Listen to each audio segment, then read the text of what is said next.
Hey everybody, Justin from Justo Show here, behind the scenes with another tips and tricks video for efficiency in Moho. Now, if you're coming from the Control Alt and Shift video, that's exactly where I left off. If you haven't seen it, go check that out. It got some good stuff in there. All right, so in this video, we are going to talk about the hidden eyedropper and styles. So let me go ahead and unhide this. So we all know about the shape select tool and the eyedropper tool, which I don't know the shortcut for the eyedropper tool because I don't use it. Oh, it's L. Interesting. I thought it would be E, but yeah, I never use this tool, right? So most people what they'll do, they'll select their shapes and then they'll go and then do that and then come back here and then select another shape and just keep doing that. But that's so time consuming, man. Like, it's a way better way of doing this. Okay. So let me go to this layer here. I'm going to select, ah, this right here, this patch. You got to be careful about patches because I use patches. Even though I selected down here, it still selected that one, but it's because it's on top of the arms. But anyway, if I hold Alt and right click again, it'll you can kind of go between those two, whichever one's on top, and then. But anyway, let's select all these, and what I'm going to do is hold Control, and I am going to left click. So now we got black, left click, still holding Control, go back to white, red, and so forth. So right, so boom. Now he has her styles, and that leads me to another point for this video. You should really learn how to use styles, right? Because styles is cool. So I think the default Moho is like on this browser like this. Let me put it back, and then I'll show you how to.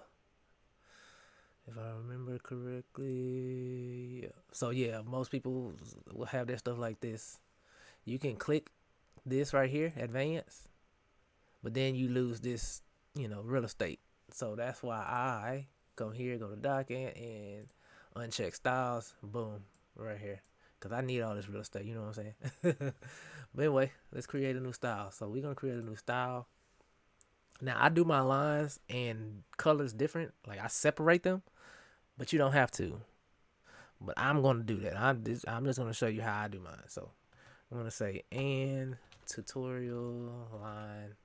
Ah, I also use underscore, and I use this right here because I have a script that will go through styles, find this, and then replace it with whatever. So, but that's going to be another video about scripts. So here's my lines. I'm going to uncheck this because I don't want the fields to apply to this style, and then this is going to be my line. And now I'm going to come down here and I'm going to say, and tutorial, I don't want to call it skin. Let's call it pant. Right. And so now I'm going to uncheck these down here. And then I'm going to say, we're going to get these pants. Let's make it like a denim blue-ish. Right. All right. So now, Alt, right click, select all those. I'm going to say, hey, give me this for the first style. And I'm going to do this for the second style. And boom. Now we got the color. And here's the reason why I do the line, because now I can change those. Just worry about this. Just have it in one place. And the other thing about this styles is, like, let's say if you wanted to, I don't know, give some kind of stripe, or do something else, a different color, right?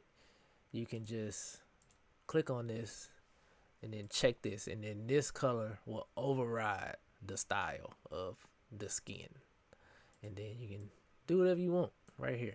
So if it's like it's just a one-off, or you can, if you don't feel like creating a separate style just for little stuff right there, then you can just do that type of stuff. So that is going to be the end of this video. Make sure to like and subscribe. See you in the next video.